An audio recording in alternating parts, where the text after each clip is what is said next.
What's up, everyone? Welcome back to another episode of the Heel Hookers podcast, episode 87. Let's fucking go. Oh, that was a hard one to try and pull together for that. Ooh, I always like to start it fun. Do you know who doesn't like fun? Ginger? UFC. Dana White? Oh. Yes. And... Why Ginger? Damn. Oh, I don't know. Well... My real point with this is Dana White and the UFC, they, I guess, just hate New Jersey.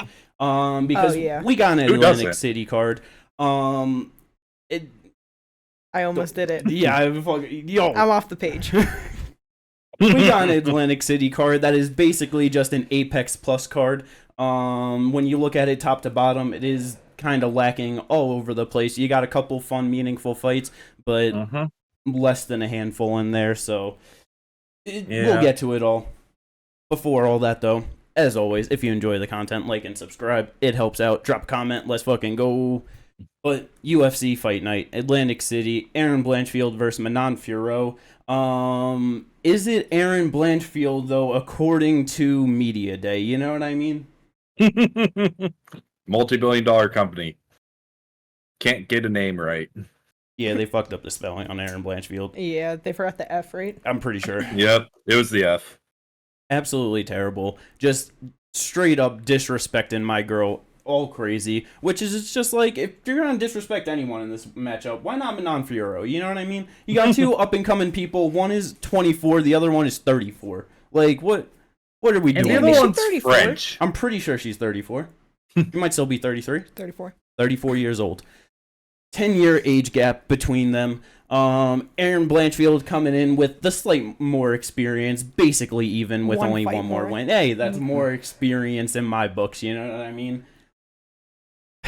This is a very good matchup. Obviously, the 125-pound division on the female side is fucked up for absolutely no reason at all, only because Dana White wants to and just has to secure that fucking Mexican star for the Sphere Mexican Independence Day, which it's like, I mean, I kind of understand it when it's their only Mexican champ that they have. Like, it makes sense, but it just sucks for the division. Yeah, because, like, after March of last year, they had 3 Mexican champions, and March of this year, there's 1. You know what I mean? Like, so it's like, time just goes by really fast. Things can change. And so I understand them wanting to sit Alexa out and just have her fight Valentina in the trilogy.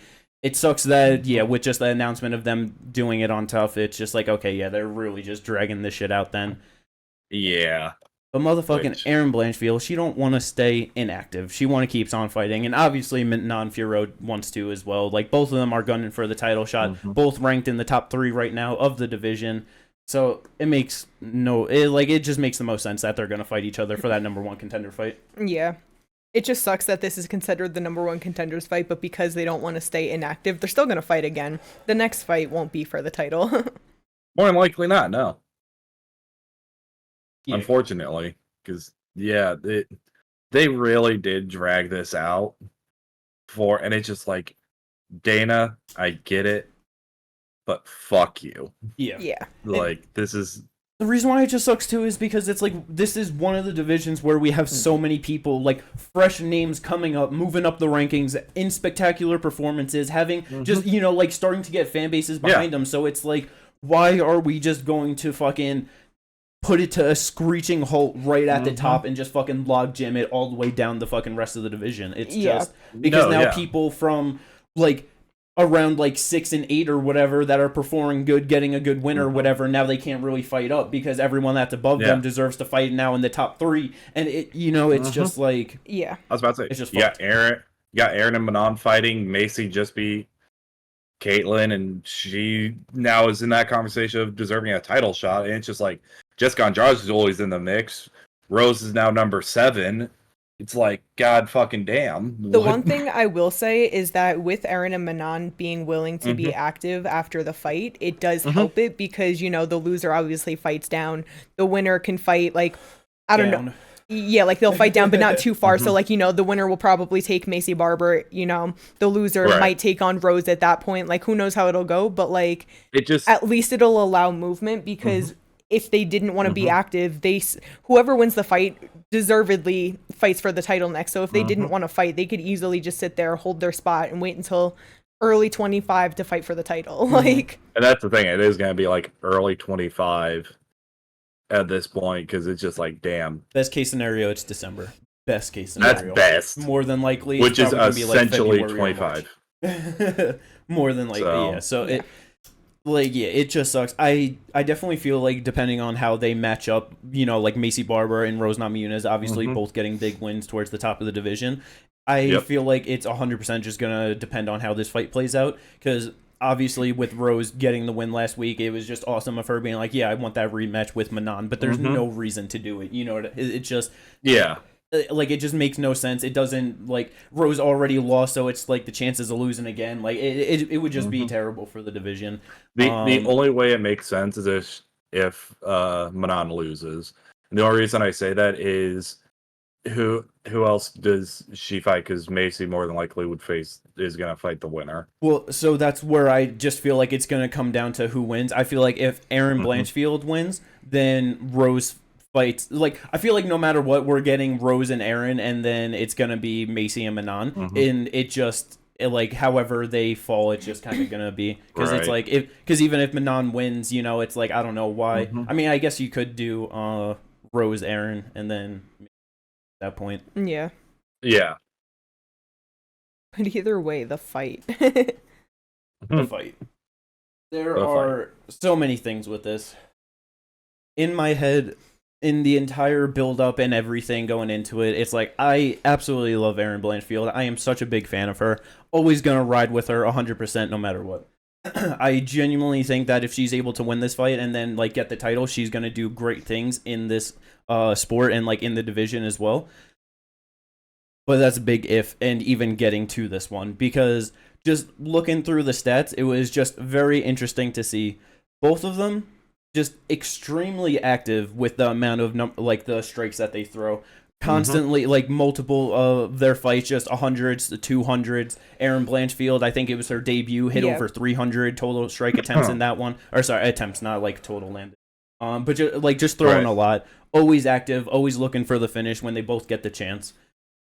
This is a very clear striker versus grappler matchup.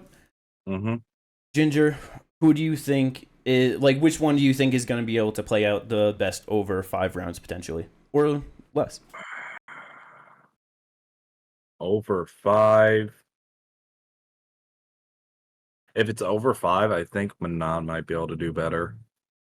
You think so? Yeah, but I don't know. I mean, Manon's just constantly going to decision. Like, her last 4 wins are all by decision. Now, those are all 3-round fights, but we know she has that cardio.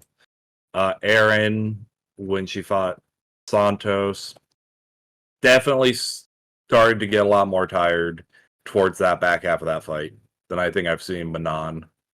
So it's just kind of like trying to gauge it. It's hard. Yeah, and because obviously with like the title one, it's hard to just going 0 for 14 on takedowns in that one. Was definitely struggling. It's just hard because obviously Manon, with her throwing just so many strikes, she like in so many of her fights, the total strikes or significant strikes are landing at like 25% clip, like 30% clip, like very inaccurate with all the strikes that she is attempting. I just do think that Erin's gonna be able to get in on her like throughout, just at some point, and we have not seen Manon Fiorot's grappling tested against someone as high level in the wrestling like Erin Blanchfield. Yes. The best grappler she's fought to this point was Jennifer Maia, and she went only 1 for 4 on takedowns. Manon, historically great takedown defense at 91%, but it's just going to be very interesting to see how that plays out. Right. You know, I agree with that. How are you feeling about this one, Kate? Yeah, it's funny like hearing Ginger say that, because I feel the opposite. I feel with it being 5 rounds that it favors Erin, because I feel like Manon does slow down a bit in the end. And I like with Erin, like, yeah, that was a tough fight with Tyler, but I just think that, I don't know, even over 3 rounds, like she ended up winning it. Like she still like looked okay. I feel like she's always looked good at the end of her 3-round fights, and that she's like, I feel like she definitely has better cardio. and I feel like that's gonna play a favor in her, and I wouldn't be surprised if like she got outstruck and shit in the first like 2 rounds, but I feel like by round 3 she's gonna be able to like figure out the motion and get in on those shots like Jimmy was saying. Like Manon hits air so much. Looking through her like her fights and all of her strikes, like she would throw over 100, over 200 and be landing 86 of them. Her striking accuracy is like 36% or something like that, you know? Overall, it's not great. Like, yeah, she throws a crazy amount, but she doesn't land often, and I feel like Erin is gonna be able to take advantage of that. And because honestly, with like the cardio too, it's just especially over 5 rounds, it's just a very big question because we've never seen either of them in the 4th or 5th round of like especially a high level fight like this. Yeah. I have the feeling that depending on how like the first 15 minutes play out, whoever, if like Manon is doing just like better overall than what we expect, like defending takedowns, like keeping it on the feet, striking, and like Erin is like just failing on takedowns, whatever. I feel like Manon's cardio is gonna probably be able to last better. But if Erin is grabbing the takedowns, controlling her, getting like making her work in there, then I feel like Erin's probably gonna be better in the back half. It's just with not knowing, you know, like exactly how either of them can perform in the last 10. I just have a feeling however the fight's playing out, like probably more of like the 3rd round too, because like you said, I very much am expecting Erin Blanchfield to lose the 1st round. But it's like she was saying in her interview with Arrow, it's like I don't think she's ever lost a 3rd round like in her UFC run, like I don't think in her entire career. So it's just like she's always coming on strong, like compared to her opponents. And because with the Tyler one, it felt like she was slowing down at a point, but then it was just like by the time like the 3rd round came, it felt like just Tyler's cardio dropped off way harder, and Erin was just still there going, you know. So it's everyone gets tired, but it's about how you work when you're tired. You know what I mean? So it's just it's such an interesting fight. I'm very excited for this one, and it's like it just makes me upset that the winner's not going right into a title fight. It just fucking sucks. Yeah. It's just, God damn it, fucking Dana. You could have had such a better season of The Ultimate Fighter with 2 different coaches, get this fight already through. Grasso's probably gonna win, and then you just fucking book her in the winner of this fight in the Sphere. Would have been so much better. Yes. And then if Grasso loses, you do Connor and Nate in the Sphere. You know what I mean? It's so fucking easy. They have a backup plan. Let's fucking go. But as I mentioned, it's an Apex Plus card, basically. So the next 2 fights, we actually got some like name value and some like decent matchups and shit. But I hate this co-main event. I've hated it from the start. It's just not. I've hated every time this man's been booked.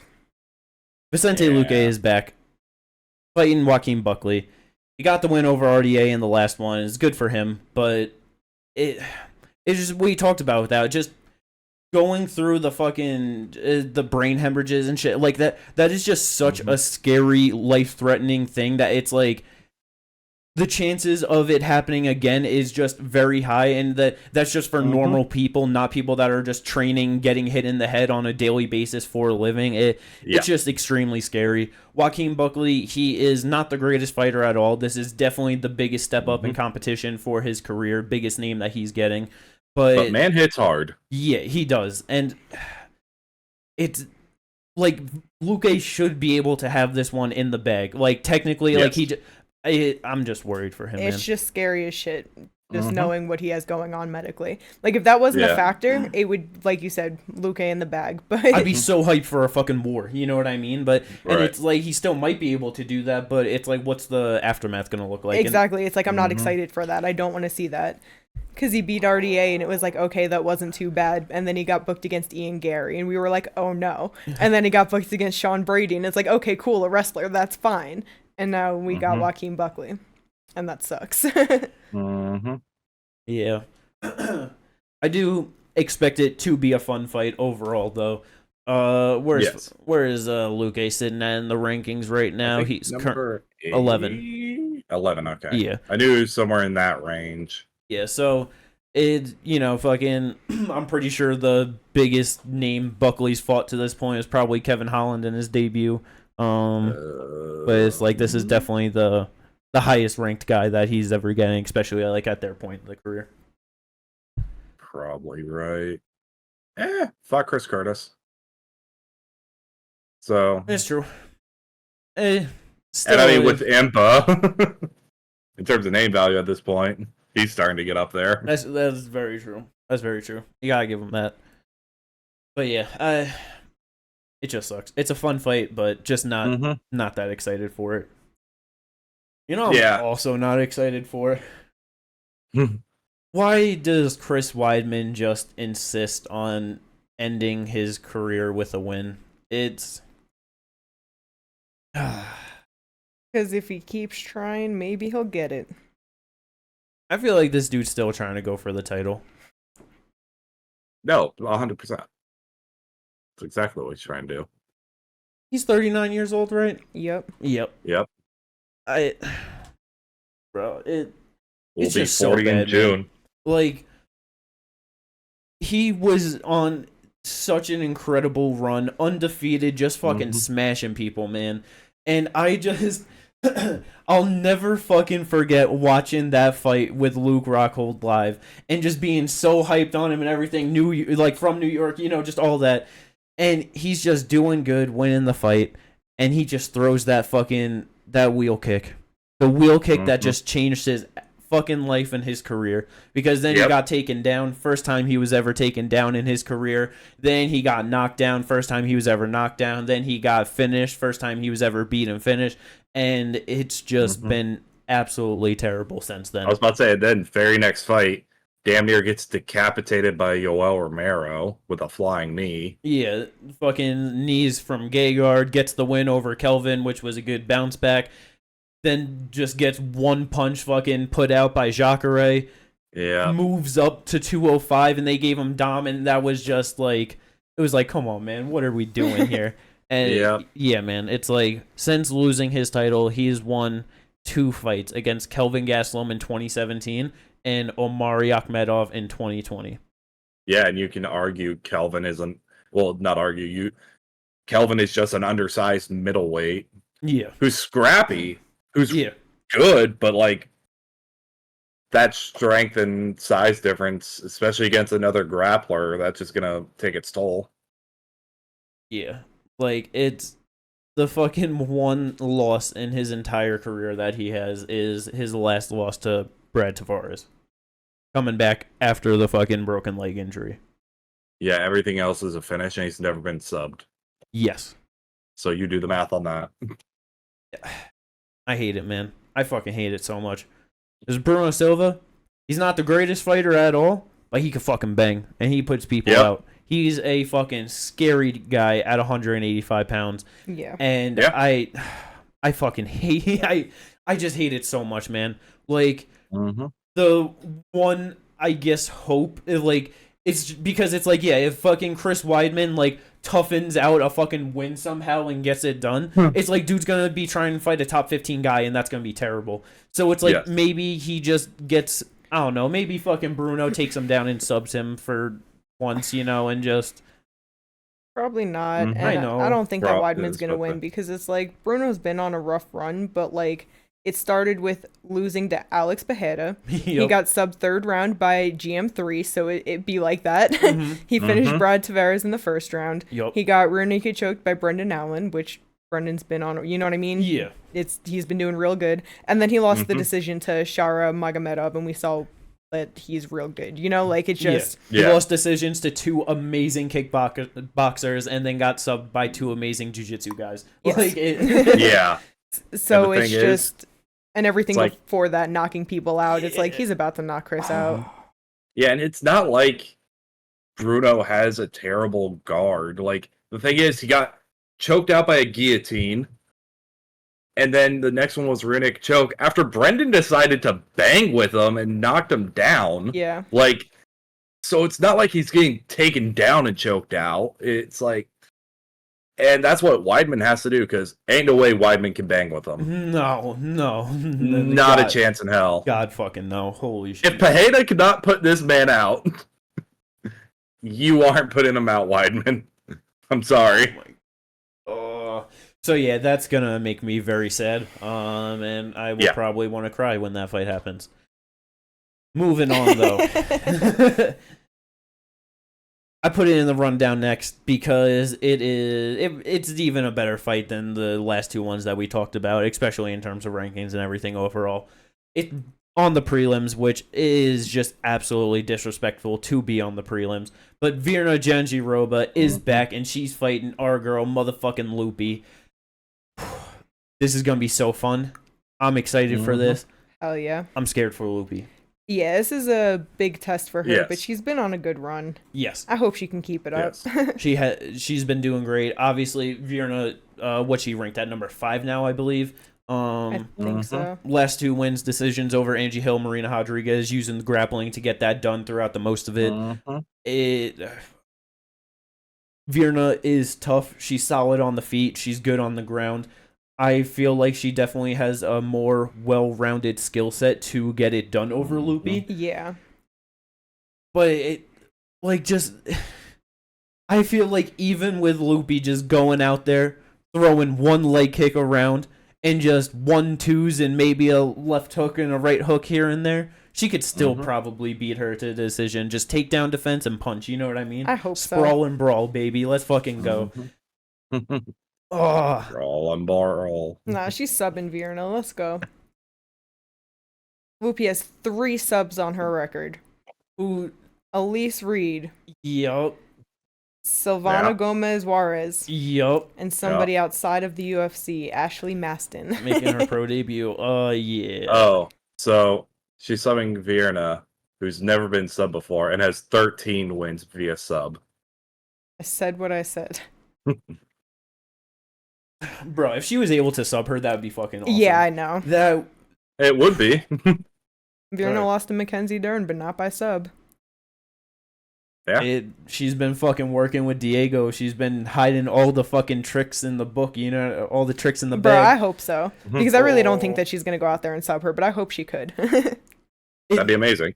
Honestly, like, she's one of the, like, we've been talking about it. She's very much like Angie Hill. She's just taking fights all the time. She don't care who she's not worried about nothing. She wants to fight, have fun, make some money, and just do her thing. Wherever the fucking rankings and the opportunity takes her, that's where it takes her. Even in a loss, I would just like to see just a little bit of an evolution to her skill set. That's really what I'm looking for out of her, honestly. It's like, what, she's been here for fucking like 2.5, 3 years now or something, and she has 10 fights in the UFC. She's 7-3. Yeah, more fights in the UFC than Virna has. Like, yeah, that's crazy. She came in April of 21. So literally, it's been 3 years. Yeah, absolutely incredible. On a great pace for fighting in the UFC. You gotta fucking love to see it. And it's like, with doing that, you're gonna take some losses. You're gonna have some big wins. It is what it is. 4-fight winning streak, though. Yeah, it's definitely looking better every time out. Just let's fucking go. I'm excited for Loopy. But the next fight on the main card, that is underneath Chris Weidman and Bruno. It's not that great of a fight overall, but motherfucking Nursultan, this dude has a record of 33 wins, 8 losses, 2 draws, and he is 30 years old. And he's only had 1 fight in the UFC. Yes. Absolutely incredible. Coming out of Uzbekistan, so he's fighting out of Stan country. You know he's going to be somewhat good. And that fucking debut was... It's Bruno Ferreira. That was just beautiful. Just went out there and absolutely destroyed him so fast into the first round. I am very excited to see what he can do in this division. This should be a very easy setup win for him, honestly. I don't expect him to have any trouble with this. Could probably take him down instantly and just sub him if he wants to. Like, this shouldn't be a hard fight. So I'm just looking for a spectacular performance. I was about to explain to everyone who Jimmy's talking about. He's fighting Cedricus Dumas. Oh yeah, I didn't even say his name. You didn't even say his name. That's really funny. Yeah, you know, he beat Cody Brundage.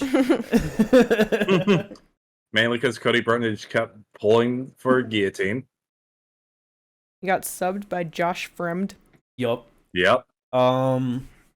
Via guillotine. He won his contender series fight via guillotine. Nursultan by any way he wants. You know what I mean? Yeah. And then fought Abu Azatar, and that was, from what I remember, a very weird fight. Like, it just was not a good fight. I don't remember it at all. And Exactly. Tapology doesn't have Nursultan's reach on there, but he's got a 3-inch height advantage, standing at 6'5" compared to 6'2". 79-inch reach on Dumas, so I don't remember what they had his arms at in his last one on UFC, but he's definitely a big motherfucker in there for sure. 6'5" at 185 pounds is crazy. Yeah. Let's see. Nursultan. The UFC has his reach at 76 inches. Damn. That's crazy. That doesn't feel right. I guess we'll see. Bro, imagine being like a foot taller than Volkanovski and having like a 4 or 5-inch reach advantage on him.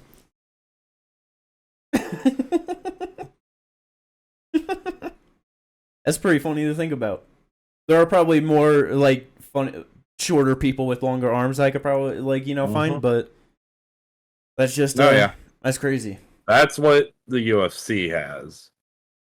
I don't know. UFC be wrong a lot. They don't have a Tapology had great... something, it'd be different than the UFC. Wikipedia would be different. It's all over the place. Let's fucking go. Shit, I sure dog has. The next fight on this card, on the main card, is absolute dog shit. I don't know why it's on the main card compared to Virna and Loopy. Like exactly, this is where that should be. Fucking Bill Algeo, Kyle Nelson. Yeah. Why this is on the main card? Why is it on this card? You know? I mean, they could have put better fights on this one. Bill's from Pennsylvania. I guess that makes sense. There's Sultan Strains out of Pennsylvania. Apex Plus, you know what I mean? So, yeah, that's a fight. But the last fight on the main card that I'm actually a little bit excited for, but I'm very nervous. Chidi Njokuani, he's a fun kickboxer. He's very solid. Not that solid in MMA. He never really quite figured out the grappling thing across his career. 35 years old now. He's fighting Reese McKee, who's 0-3 in the UFC, never won. But I've just had a bad feeling about this one for a while. I feel like Chidi should win, but I feel like Reese is going to get his first UFC win in this one. I don't know why. I feel like he could, yeah. Yeah, I mean, Reese been knocking people out outside of the UFC. Chidi's first cut to 170 pounds. And I mean, to be fair, like, I remember the Losa fight, and he wasn't doing terribly in that fight. If I remember right, gassed, though. But throughout most of the fight, he wasn't doing terribly. Yeah. And then, like, his other losses are to Alex Morono and Hamzat. Yeah. It's just These are two not great guys, but I expect this to be a very fun fight, honestly. Yes. Like if this fight goes long, maybe not to the co-main, but this definitely has the potential to end up being fight of the night, depending on how it plays out, honestly. Yes. Someone's getting knocked out in the first. Let's go! Reese getting knocked out, Chidi getting the win, and in that 3-fight losing streak. Yes, let's fucking go. That's the main card. There ain't nothing else to talk about there. Prelim mentions.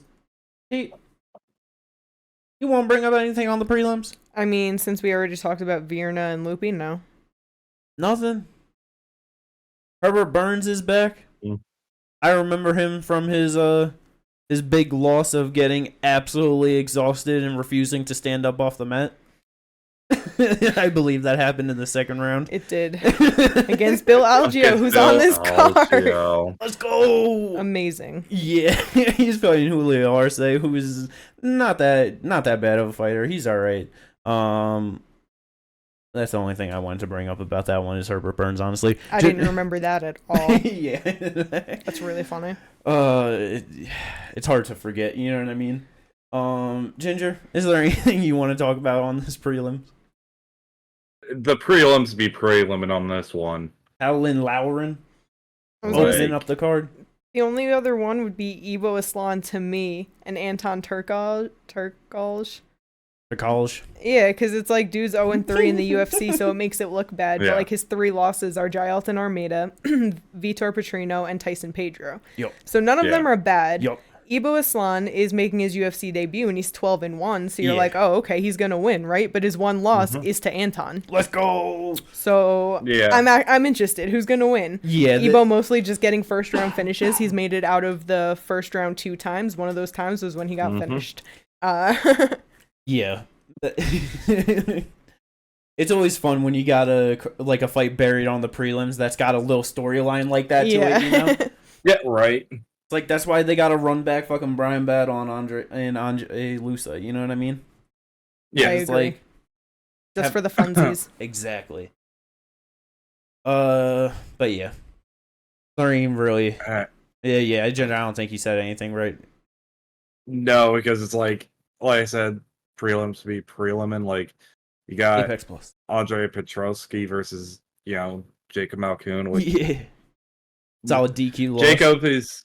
I was about to say Jacob is just he's a boring fighter. He just is. I'm sorry. Andre gonna smash in that one probably. Hopefully. Well, let's go. It'll make it more interesting. But yeah, we did have some canceled fights on it. I forgot Nate Landwehr was supposed to fight Pat Sabatini. That would have been a very solid fight. If we got fucking Alonzo Menefiel, Carlos Oberg on here, that would be pretty good. They were originally supposed to have Dom Reyes versus fucking Carlos Oberg, which is just absolutely criminal on so many different fucking ends. It's just insane. Yeah. And then as we mentioned earlier, Sean Brady, Vicente Luque. But isn't Dominic Reyes rescheduled against someone too now? Or... Oh yeah. Wait, no. No. Yes? He isn't. Okay.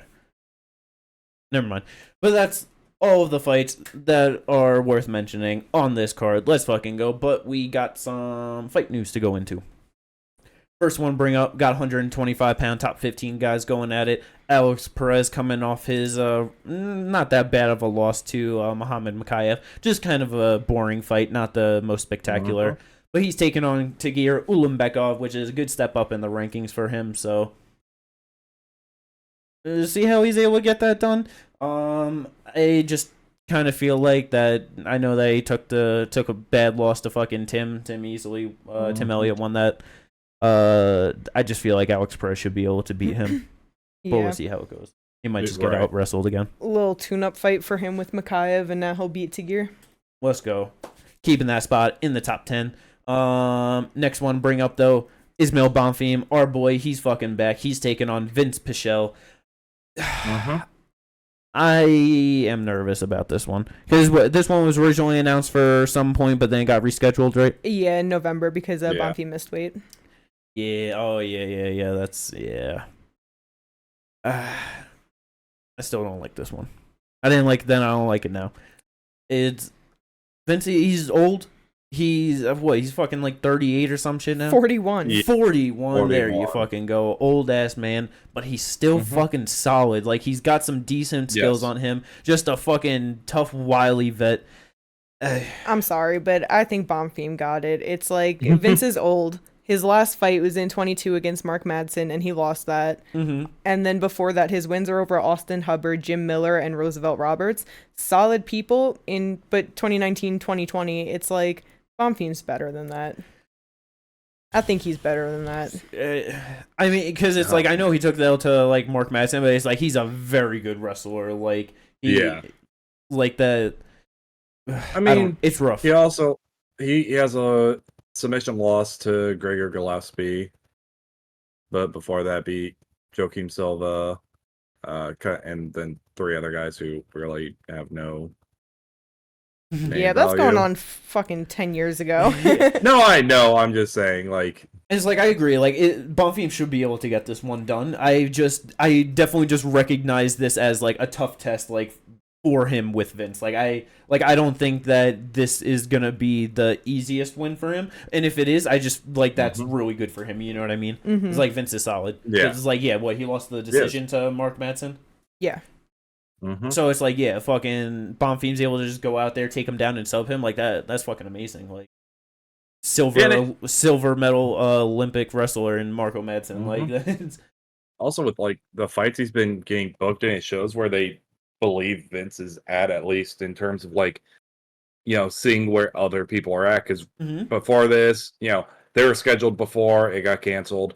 He was scheduled before that against Benoit Saint Denis, which, damn. Stylistically, Ismail's a much favorable fight for Vince Pichel. Yeah. Yes. Oh my god. Definitely. I totally forgot that when was that supposed to fucking happen? That was supposed to happen July 1st, 2023. Oh my. That would have been Michelle vicious. had to, Michelle had to pull out of that fight. Oh man. Dude. But yeah, I'm definitely excited for that. Glad Bonfim's back. Oh Let's God. let him go. Huh. That's when Benoit fought Ishmael Bonfim. Very nice. Yeah, he would have gotten absolutely murked in that one. Yeah. But body kick, body kick, body kick, body kick. This fucking next one, I am so excited for this. My fucking boy, the craziest looking motherfucker on the UFC roster for sure. 145-pound legend Sean Woodson finally getting a top 15 opponent against Alex Bruce Leroy Caceres. Stylistically, great fucking fight. Oh my god. It's just funny that Caceres is like finally the small guy. Yeah. Caceres at 5'10", 73.5-inch reach at 145. Like, damn, that's kind of big. Yep. And then there's Sean, 6'2", 78-inch reach. That's because Sean is built like a fucking stick. He's built like a cartoon character, brother. He is. He really is built like he's a cartoon Drag character. my knuckles on the ground. Bruh, this dude is 145 pounds, and I would bet that about 110 of them are in his torso and head. Yeah. Like, dude I love Sean legitimately Woodson, makes... man. If you looked up lanky in a dictionary, a picture of Sean Woodson would appear. Bro, but it is more than that though. He just looks just spectacular. You know what I mean? He should be a fucking male model. I think it's Full the body male model.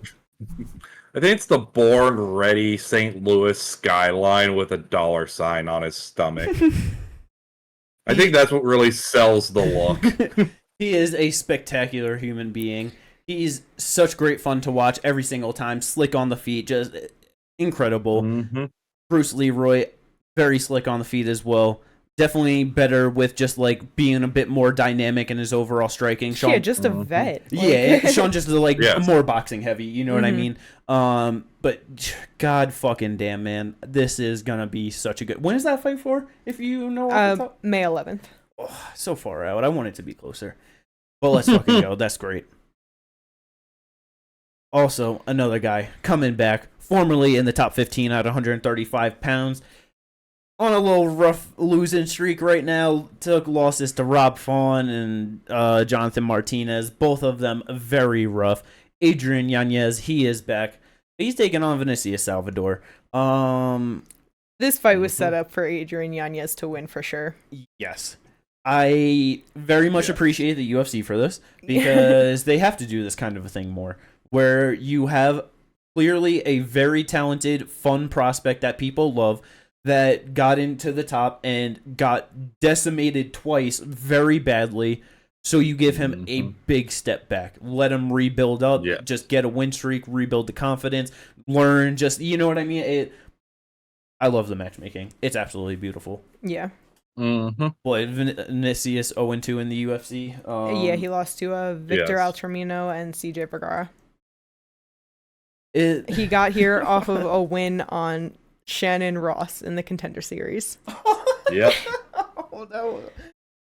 Yo, he started out that 4-fight knockout streak. I feel bad for this man because, he losing to those. Like, CJ and Victor are nowhere near the level of Adrian Yanez. That's why, this should just be a setup fight for him to look great, get his confidence back, and, Yes. fight 100%. a real fighter after this. I was going to say, maybe a little bit too far of a step back. I was going to say, they don't even got to be ranked, but, just not so far of a drop-off. What a way to fucking tell Vinicius that they want him to fucking, that they want to tear up his UFC contract, you know what I mean? Like, holy fuck, man. You're on a 2-fight losing streak, take Adrian Yanez. Oh, that's fucking terrible. I mean, at least Adrian's on his own 2-fight losing streak getting finished, you know, in both of them, but it's still just very bad. Yeah. I was about to say, they could have booked him up against, a Rinya or something. Like, here, take this up-and-coming prospect. Undefeated. Exactly. Undefeated, great wrestling, good striking, knockout power. On his way up, take this guy. Yeah, that's terrible. Criminal. This next one though, I love it and I hate it. I hate it and I love it. I have so many different feelings for so many different reasons. Edson Barboza versus Lerone Murphy. Yes. This is an absolutely great fight. I'm very excited for it. This should be a banger. 2, why is Edson fighting someone down again? He should be respected and pushed up into the rankings. Yeah, they're just not going to do it. They know that with him being 38 years old, there's no, so they're just using him as the gatekeeper. If you can get past him, you're past. Yeah. But go. If Cater had not been booked against Aljo, I would not have minded him versus Cater, but that's really about it. Yes, it would have been so much better. So much better. God damn it. But 3. I'm sad I have Lerone Murphy on my draft now. This is a tough ass fucking fight for him, man. Lerone is fucking good. He's solid, on his way up. Bro, I was about to say, Barboza is a vet, and we've seen what he did to the last. Yes. Okay. And we saw what he did to the last person that was given to him on his way up. Sadiq Youssef almost finished him in the first round and absolutely gassed himself. He had a little bit for him in the second round, but by 3, 4, 5, it was all Barboza. And ironically, Lerone is ranked under Sadiq. Yeah, and it's like Lerone, 32 years old. This will be his 7th fight in the UFC, his first 5-round fight. Yeah. Yep. Is he good enough to do it, or is Edson just going to be experienced and just have that fucking cardio and power to just... Yeah. You know what I mean? Like...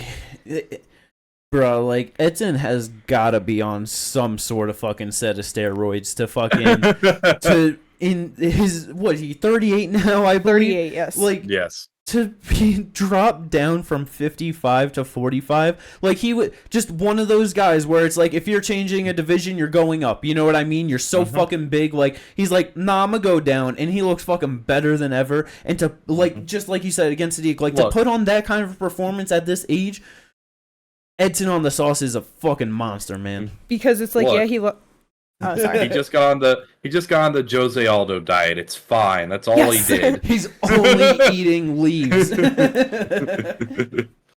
Because I was gonna say, like, his last loss was to Bryce Mitchell in the decision in 22. Yeah, got fucked up in that one. Yeah. No, he did. And it's like, so yeah, is Lerone gonna be able to get past him and be like Bryce? But I will say that it was also a 3-round fight, so I wonder if it being 5 rounds is going to favor Barboza just because he has the experience with it. And he's shown not too long ago he can clearly last a 5-round fight. He's not too old for that shit. You know what I mean? No, yeah, this is a giant test for Lerone Murphy. Like, hell yeah. If it was 3 rounds, I'd probably favor him. But these extra 2 rounds, it's like, bro. Yeah. Especially considering Edson has all that experience in 5-round fights. He's quick. He's an extremely intelligent fighter, and he got power. Yeah, exactly. He's still got power, and he's just able to time things so well. So it's just like I don't think Lerone has as much power as Sadiq. So I just feel like Edson.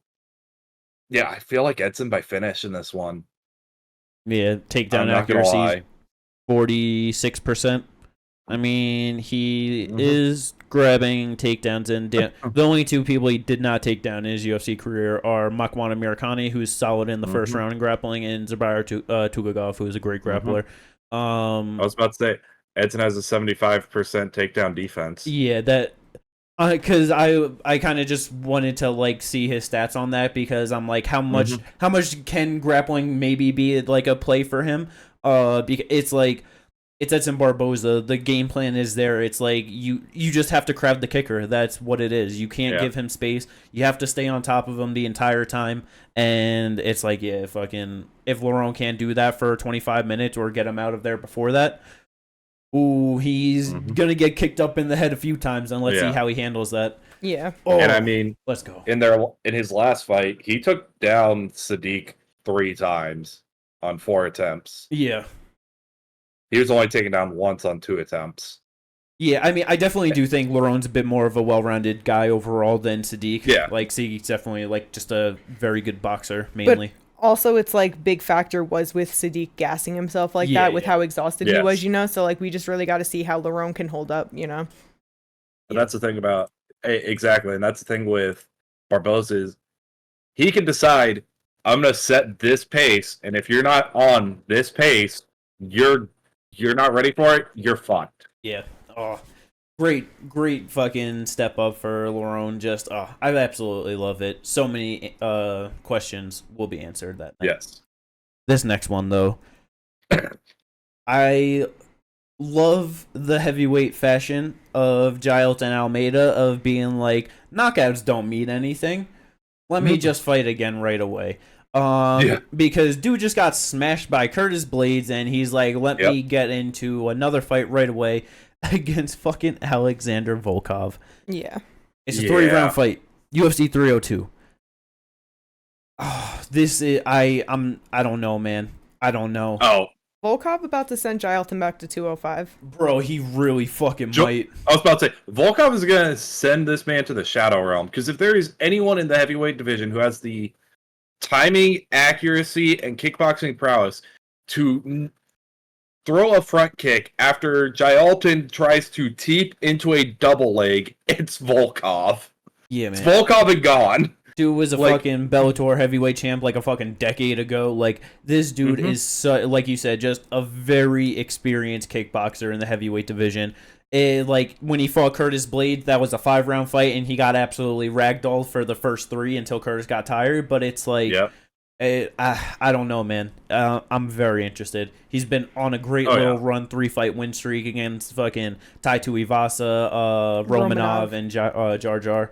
But all finishes, just I would love for him to be able to get a win here and just get himself back into the title picture. That would just be awesome. Yes. Finally get himself a crack at the UFC title. Mm-hmm. Blesco, absolutely great fight. And the last one to get into, another fight between top 15 contenders, but at the middleweight division for this one, motherfucking Roman Dolidze is back after his very rough loss to Nasruddin Imavov. Did not look great. Yeah. But he's getting motherfucking Fluffy Hernandez. I love Fluffy. Yeah, Fluffy got this. He's so good, man. Yeah. He's just... Let me go. He's just moving from one Roman to another Roman. Just beat Kapilov, now he's going to beat Dolidze. Yeah, like, he did amazing in that fight. I did not expect him to be able to just do as well on the feet as he was able to. Yeah, his striking looks good, and he shows he got a chin. Yeah, so, tough as fucking shit. Tough as hell. Yeah, just fucking tough all around, eating the body kicks too and shit. Like, it just, absolutely beautiful. Yeah, after he felt that knee from Holland to the body, he was like, nah, I gotta do better. But yeah, man, it's like, Fluffy's just one of those guys where he just came into the UFC and it's like, just you don't expect much from him, but he just keeps putting wins together, keeps looking better and better, and he's just slowly putting the resume together. Top 15, taking on fucking Roman Dolidze now. I cannot wait for this one. Hope he gets a big win, gets himself into some big fun fights in the top of that division. I was about to say his last loss was to Holland. After that, all wins. Yeah, man. Like, I would love, honestly, I would love to see a fight with him and Brendan Allen. Like, the fucking grappling in that one would, oh man, that would, I love it. I absolutely love it. But with that, there's nothing left to talk about. That's all the fight news. That's all the fights to talk about from this weekend. No other events going on other than the UFC. I mean, there's LFA, but we don't talk about that shit. Yeah. No major promotions outside of the UFC this weekend. Yes, let's fucking go. The last fight card of the first quarter. One more win in Tapology, and I have secured it. Yes, Katie, we have to win. We have to win. What is this One of us has to nonsense? Okay. Well, let's fucking go. I hope everyone enjoyed this one. If you did, like and subscribe. It helps out. We'll catch you all on the review to this Apex Plus card. Peace.